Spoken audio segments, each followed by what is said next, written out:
입니다. 예, 정의당의 박원석 의원입니다. 고생 많으십니다. 작년 국감 때 말이죠. 수출입은행 요주의 여신이 최근 5년 동안에 크게 증가한 점을 제가 지적을 했어요. 한 4조 원 정도 증가를 했던데요. 대책이 필요하다는 말씀을 드렸는데, 그 뒤로 1년 사이에 보니까 요주의 여신이 또 7천억 원 정도가 증가를 했습니다. 이게 이제 작년 9월달 기준으로 5조 691억 원이었는데, 지금 올해는 지금 5조 7,916억 원이 됐어요. 그래서 요주이하 여신이 총 여신에서 차지하는 비율도 한 2배 정도 지금 최근 5년 사이에 증가한 상황입니다.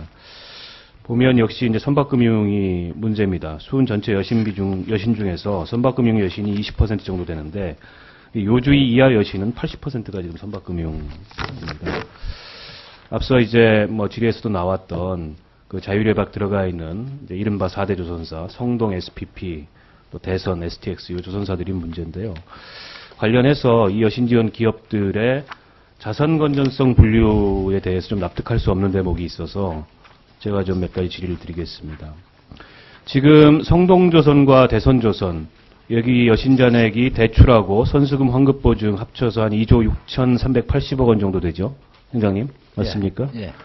올해 7월 24일에 금융감독원에서 자산 건전성 분류를 회수 의문으로, 기존에 이제 요주의로 해놓으셨는데 요주의가 아니고 회수 의문으로 조정해라 이런 통보를 받으신 걸로 알고 있습니다. 그렇죠? 네. 근데 왜 그거 지금까지도 조정을 안 하고 계십니까? 지금 기재부하고 금융위하고 금감원하고 저희들하고 지금 협의를 하고 있습니다. 협의를 하고 있다는 게 뭘 협의를 하고 계신다는 뜻이에요? 자산 건전성 분류를 다시 할 걸 협의까지 해야 됩니까? 그거는 금감원 지도받은 수출입은행에서 하면 되는 거 아니에요? 그렇지 않습니다. 시중은행하고 조금 다른 게요. 네. 시중은행들은 이제 지금 말씀하신 대로 요주의 여신이 대부분이 자율예박에 들어간 조선사들이거든요. 지금 의원님들 아시다시피. 그런 이 부분을 그동안의 건전성 분류는 고정으로 분류하고 충당금을 쌌습니다. 과거의 은행 건전성 기준은. 그러니까 고정하면 충당금을 20% 쌓는 네. 그런 거였습니다. 근데 이제 IFRS가 2011년에 들어왔는데 2013년부터 저희들은 IFRS를 도입해서 충당금은 IFRS 기준으로 쌓고 있습니다. 네. 그러니까 감독원도 이제 7월 달에 와서 그동안에 다 자율예박한 것들은 요주 여신으로 분류하라고 그랬는데 이 부분을 갑자기 이제 고정으로 분류하다 보니까 저희들 시중은행 같은 경우는 조선사 관련돼서가 없습니다. 예산이 별로 없기 때문에 고정으로 해도 크게 문제가 안 되지만 저희들은 이제 이 금년 말까지 거기에 보면 손상률 20%라는 게 있습니다. IFRS 기준상. 그러면 손상률 20%를 정확하게 재실사할 필요가 있습니다. 저희들이 IFRS를 금년부터 시행하기 때문에 그 조선사의 그 실사를 한 다음에 여기 감독원 규정도 고정으로 했다가 요주의로 올릴 수 있는 부분이 상향 기준이 예외를 했기 때문에 그 부분을 저희들이 실사를 해서 과연 출자 전환이라든지 이런 거 할 부분은 해서 요주의 여신에 맞출 수 있는 건지 그래서 이행계획 그 부분을 감독원하고 금융위하고 기재부하고 좀 협의를 하고 있습니다. 아시다시피 자율예박 짧게 해주세요. 네, 자율예박한 부분들을 갑자기 고정하게 되면 자율예박 자체가 안 됩니다. 다 이제 워크아웃으로 들어가야지. 근데 그동안에 자율예박한 것들은 요주의로 했기 때문에 갑자기 고정, 저희 같은 경우는 엄청나게 많은 그걸 가지고 있는데 당장 시행하기는 어렵다는 겁니다. 그래서 저희들 입장을 좀 설명하고 그런 부분을 논의하고 있습니다. 대선조선하고 성동조선의 다른 채권은행들은 모두 채권을 고정 이하로 분류를 하고 있어요. 네, 맞습니다. 근데 지금 수출입은행에서는 금감원의 이런 통보를 받고도 지금 말씀하시는 내용에도 불구하고 이게 이제 출자 전환을 해보겠다 이렇게 계획을 갖고 계신 것 같은데, 근데 문제는 이게 출자 전환이라는 게 그 채권단이 협의를 해서 그 합의가 돼야 가능한 거 아닙니까? 그렇습니다. 근데 지금 당장 수출입은행 발등에 불 떨어졌다 그래서 이걸 이미 고정 이하로 분류해 놓은 다른 채권은행들이 일정 정도 다 정리가 돼 있는 마당에 출자 전환을 해서 더 깊이 뛰어들겠어요? 저는 그 점이 대단히 의문스러운데. 아니 저희들 단독으로 한다는 게 아니고요, 의원님. 채권단의 자율예박이기 때문에 채권단하고 동의를 해야 됩니다. 협의를. 그래서 지금 채권단하고 협의하는 거, 그다음에 그 해석을 하는 감독원, 그걸 집행하는 걸 감시하는 기재부, 금융위가 같이 좀 논의를 하고 있고요. 그거에 대해서 좀 자, 조언이 나오면 이 성동조선하고 대선조선, 여기, 그리고 SPP, 여신을 고정 이하로 분류를 하게 되면 수출입은행의 NPL 비율이 얼마가 됩니까? 정확하게는 안 따졌습니다. 제가 보니까 한 2.5%, 2% 정도는 될 2.5%가 넘어갑니다. 예. 그렇게 되면 시중은행 평균이 한 1.5%가 채 안 되는데, 그보다 2배 가까이 되는 거고요. 이렇게 부실채권 비율이 올라가면 결국에는 신용평가사들이 수출입은행의 채권 신용 등급을 하향 조정할 수 있고, 그걸로 인해서 자금 조달 문제도 발생할 수 있지 않습니까? 이게 이유입니까?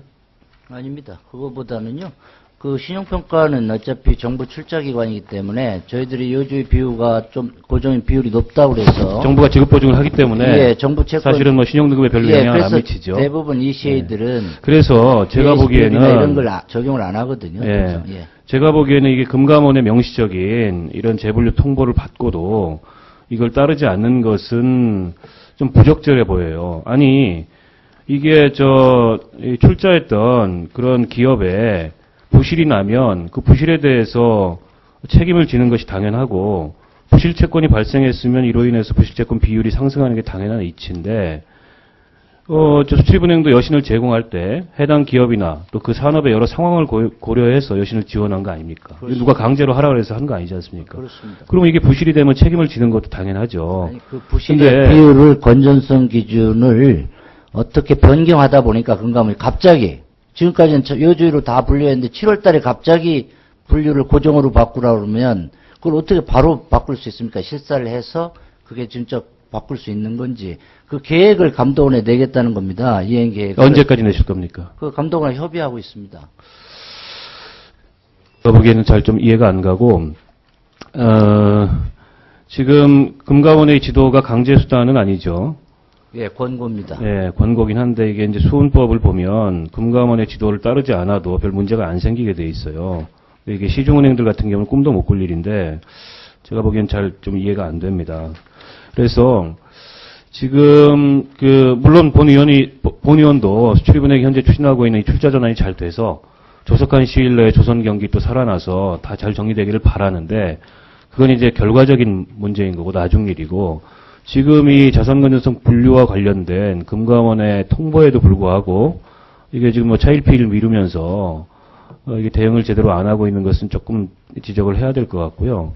지금 지난 4년 동안에도 이 문제 관련해서 정해진 목표나 시간 없이 계속해서 지금 선수금 환급 보증이나 운영자금 지원하면서 이렇게 해왔던 거 아닙니까? 그래서 얘는 대책이나 이런 게 좀 필요할 것 같아서 몇 가지 주문을 좀 드릴게요.